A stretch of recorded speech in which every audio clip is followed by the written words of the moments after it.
Salut les amis, bienvenue sur Top Secret Painting, c'est Karoun. Aujourd'hui, je vais vous présenter le Commonwealth Heavy Regiment.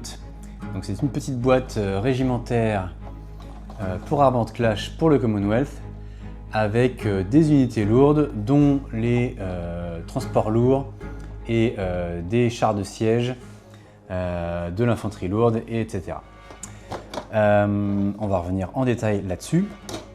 Ensuite, voilà, ça fait longtemps que j'ai pas sorti de vidéo, je suis désolé si ça vous avait manqué. J'ai été très occupé par d'autres projets perso qui n'ont rien à voir avec les Wargames, notamment un projet de musique, vous voyez des guitares et des basses derrière moi, avec un premier concert qui est arrivé il n'y a pas très longtemps, donc ça m'a pas mal occupé. Et voilà, donc je vais essayer de raccrocher un petit peu les wagons, j'ai du retard un petit peu dans mes vidéos. Et donc voici la première sur ce Heavy Regiment. Donc, comme d'hab, on ouvre la boîte, je monte une partie des figurines et je vous montre ça. Allez, c'est parti. Allons-y, regardons cette boîte avec la jolie illustration. Donc c'est pour Armand Clash, pour le Commonwealth. Et on va donc voir là-dessus l'infanterie lourde avec les armes cryo et les lance-roquettes, donc c'est deux unités séparées. Hein. On va voir le gros transport matrional. Hein. Qu'est-ce qu'on aperçoit? On aperçoit les nouveaux canons anti-air avec des roquettes ou des canons, quoi. Le petit tracteur qui va bien pour déplacer cette artillerie. Et puis derrière, on aperçoit un destroyer Minsk, donc un tueur de tank, hein, littéralement celui-là, quand il est en version Raygun. Et puis on va avoir la version char de siège démolisseur. Donc je vous montre ça tout de suite derrière. Le contenu, ça va être deux gros transports Matriona qui peuvent être aussi construits en Omsk cryotransport. Alors c'est assez fun, j'ai regardé un petit peu la description, je ne comprenais pas pourquoi des cryotransports. Apparemment, si j'ai bien compris, c'est pour transporter les berserkers, donc les énormes infanteries hyper musclées, complètement hypertrophiées là. Mais pour les transporter dans le calme, on les refroidit un petit coup. C'est-à-dire que s'ils n'étaient pas cryogénisés ou refroidis, ils pèteraient le transport de l'intérieur et ils partiraient dans tous les sens pour tout péter. Si j'ai bien compris. Donc on les refroidit, voilà, pour les maintenir dans le calme et puis après on les lâche, quoi. Ok, ensuite on va avoir le gun tractor, donc Gerlach, je sais pas comment ça se prononce. Nos petits tracteurs, il y en a deux, voilà, sur un socle allongé. On va avoir deux Minsk Destroyers, donc c'est les destroyers avec Raygun, ou on les fait en Vilnius Siege Tank. On a la petite variante ici, voilà, avec un canon classique. Mais voilà, un canon à l'horizontale, vraiment. Apparemment, ce char-là a des règles pour détruire les bâtiments, les fortifications et tout ça. Donc ça, c'est le cryotransport que j'ai oublié de montrer. On le verra mieux peut-être après si j'en construis un. Ensuite, les cryotroopers, donc c'est l'infanterie, alors lesquels c'est ceux de devant, on voit pas très bien là. L'infanterie avec les armes cryo, on a les autres heavy troopers Salyut, ça doit être ceux-là avec les lance-roquettes. Les Molniya Flak Guns en mode canon et cryo rocket batterie quand ils ont les lance-roquettes. Voilà pour le contenu. Maintenant, on va regarder les grappes. Alors, on déballe tout ça. Et donc, dans cette boîte-là, eh bien, il n'y a pas de matériel de jeu, c'est que des figurines, d'accord? Donc, il n'y a pas de règles de jeu, il n'y a pas de dés, il n'y a pas de gabarit, il n'y a pas de jetons, etc. Ça, on est d'accord, c'est juste une boîte de régiment. Donc, petit avertissement pour les enfants avec les parties qui piquent et tout ça. Le petit prospectus qui renvoie vers le site d'Armand Clash, je le rappelle à chaque fois, mais c'est important. C'est là que vous avez les notices de montage. Elles ne sont pas dans la boîte sinon, d'accord? Les notices de montage sont sur le site en PDF, ainsi que les fiches d'unité et le background, les règles, etc. Tout ça est gratuit sur le site.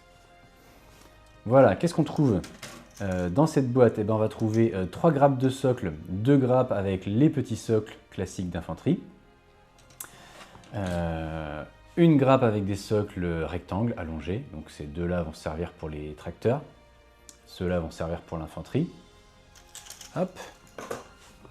Et donc on va trouver 2 fois la même grappe. Hop, je nous rajoute un petit peu de lumière pour qu'on voit mieux les grappes. Donc, on voit tout de suite au milieu les flancs du transport Matriona.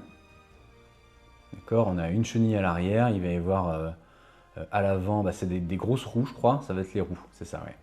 À l'avant, ça va être les grosses roues, comme on retrouve sur, sur la plupart des chars ou la plupart des véhicules de cette faction Commonwealth. On a toujours des grosses roues à l'avant qui rappellent le Tsar Tank et puis les petites chenilles à l'arrière. Exception ici pour le Minsk qui va avoir des chenilles intégrales sur les côtés. Ça, c'est les chenilles du Minsk. Alors, qu'est-ce qu'on va trouver? Bah, le dessus du Matriona, là, la partie transport. Le dessus du transport, on va avoir une porte à l'avant. Je ne sais pas s'il y a des variantes de portes. En tout cas, il y en a une là. On va avoir le dessus du cryotransport quand il est en mode Omsk. Voilà, voilà. Alors on a des arrières de char, je ne sais pas trop à quoi ça correspond. C'est peut-être pour le Minsk, celle-là. Ça, c'est peut-être pour le Omsk. Je sais, c'est peut-être une porte différente, je ne sais plus. Ok, on va voir aussi assez facilement le magnifique bouclier frontal du Minsk, avec un joli bas-relief d'aigle impérial. Et puis la petite meurtrière là sur le côté, c'est rigolo, j'aime bien. Donc on a bah, le corps en fait du Minsk, c'est juste une pièce qui ressemble à rien parce qu'elle va être recouverte de partout, je pense, elle va être habillée de partout. Donc les chenilles, on a dit sur les côtés, on va avoir voilà, une pièce pour le dessus, ça va être ça. Une pièce sur le dessus qui est pas au centre, qui va être décalée pour avoir le canon sur le côté. Donc on va voir le joli Raygun bien détaillé là.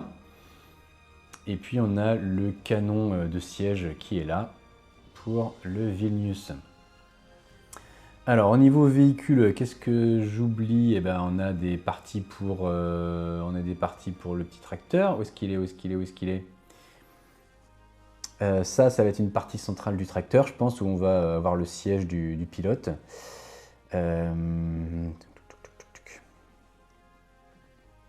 Ah bah voilà, le corps du tracteur est là. Voilà. Je sais plus ce qu'il a comme roue, hein. C'est sans doute soit celle-là, peut-être celle-ci, et puis ça c'est pour les canons, probablement. Ah voilà, le pilote est là avec son siège.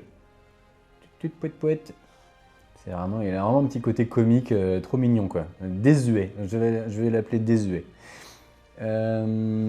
Et puis voilà, alors on a les canons, les flak guns là, canons anti-aériens sans doute. On a la pièce ici pour quand on va être en version roquette. Et puis voilà en gros pour tout ce qui est plus ou moins véhicule. Alors maintenant l'infanterie. Alors on a un petit officier ici visiblement. Là on est sur du la cryo-infanterie là. Ça c'est une roquette, ça va être un servant de canon. Il doit y avoir des petits backpacks, certains, peut-être pas tous, peut-être pour les cryos, je crois. Je ne sais plus. Voilà, cryo. Ils sont cool, ils ont un petit générateur cryo dans le dos. Ah oui, pourquoi pas. Ah bah donc eux, ils ont pas le... Ok, non, ça c'est les réserves de roquettes. Ah ouais, ok, d'accord.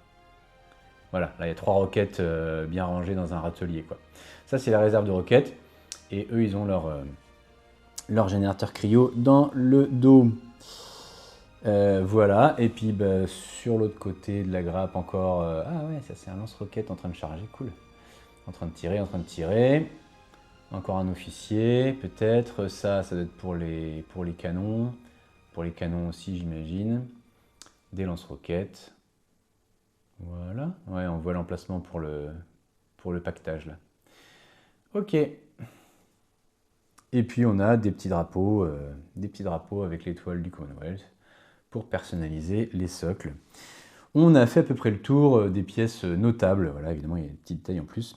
On va voir ça une fois que ce sera monté, ce sera plus parlant.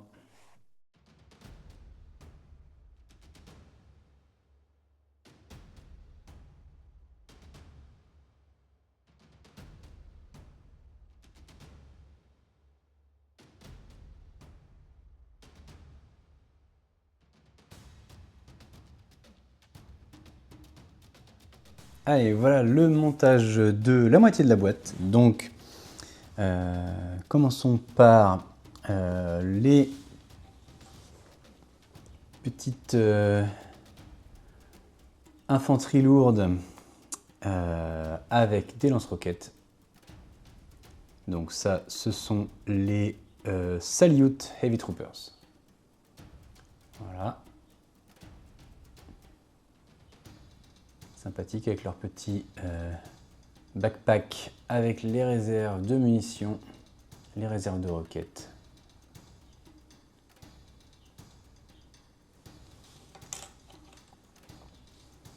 L'autre infanterie lourde, les Cryotroopers, les Buran Cryotroopers.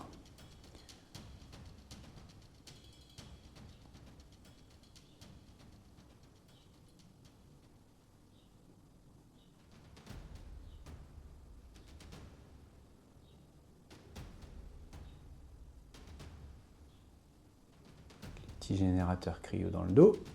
Hop là. Alors les canons que j'ai montés en roquette batterie, parce que j'aime bien ce genre de truc, plutôt que des canons classiques. Je voulais essayer cette version là. Voilà, avec leur petit servant.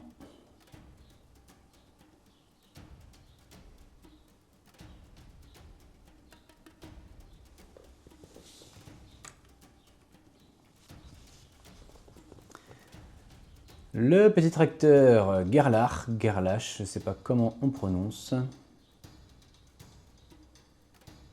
Tracteur de canon. Sur son petit siège là, qui n'a pas l'air super confort. Ensuite, pour finir, le destroyer en mode char de siège, le Vilnius. Et je n'ai juste pas collé le canon, donc ça doit être facile de l'aimanter dans cette partie-là, par exemple, hein, à la place du petit téton qui dépasse là. Pour changer en mode Raygun, le Minsk.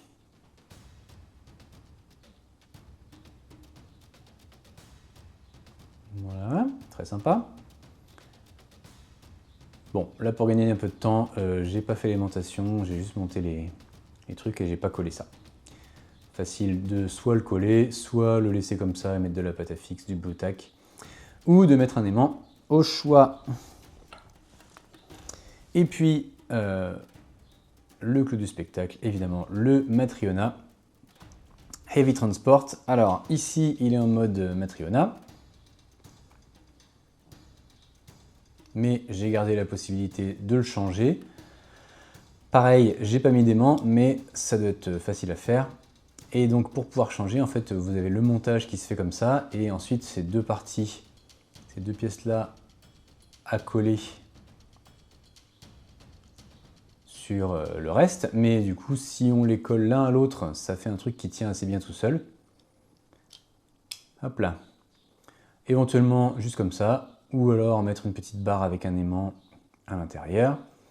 J'ai juste un tout petit peu gratté cette partie-là. Gratter un peu cette partie-là, l'avant de la cabine, là, pour que ça s'ajuste bien, tout en étant intervertible. Voilà. Donc là, ce que j'ai fait, c'est que j'ai collé ces deux parties-là en place sur le char, pour que ce soit bien ajusté parfaitement. Donc en faisant attention de ne pas mettre trop de la colle sur les côtés en fait. Voilà, j'en ai surtout mis au centre, j'en ai pas trop mis quelques millimètres sur les côtés là, pour éviter que ça se colle quand même au reste de la coque. Et donc je les ai coller là-dessus, bien ajusté. Et une fois à peu près sec, et ben, j'ai pu les enlever. Et faire pareil avec l'autre partie du Cryotransport, le Omsk. Voilà, donc le voilà en mode Omsk, Cryotransport pour les berserk. Sympa ce truc là. Voilà, voilà. Voilà, c'est tout pour cette petite vidéo sur cette boîte régimentaire. N'oubliez pas de mettre un petit like et de commenter ou de vous abonner si ce n'est pas déjà fait. Dites-moi en commentaire ce que vous en pensez, quel char vous préférez, quelle version vous préférez. Dites-moi si j'ai dit des bêtises. On ne sait jamais, vu que souvent je ne joue pas, je ne lis pas forcément les orbates et les caractéristiques des figurines en jeu. Donc voilà, je peux éventuellement avoir dit des bêtises. Voilà, et bien écoutez, sur ce, je vous laisse pour aujourd'hui et je vous dis à la prochaine vidéo. Ciao!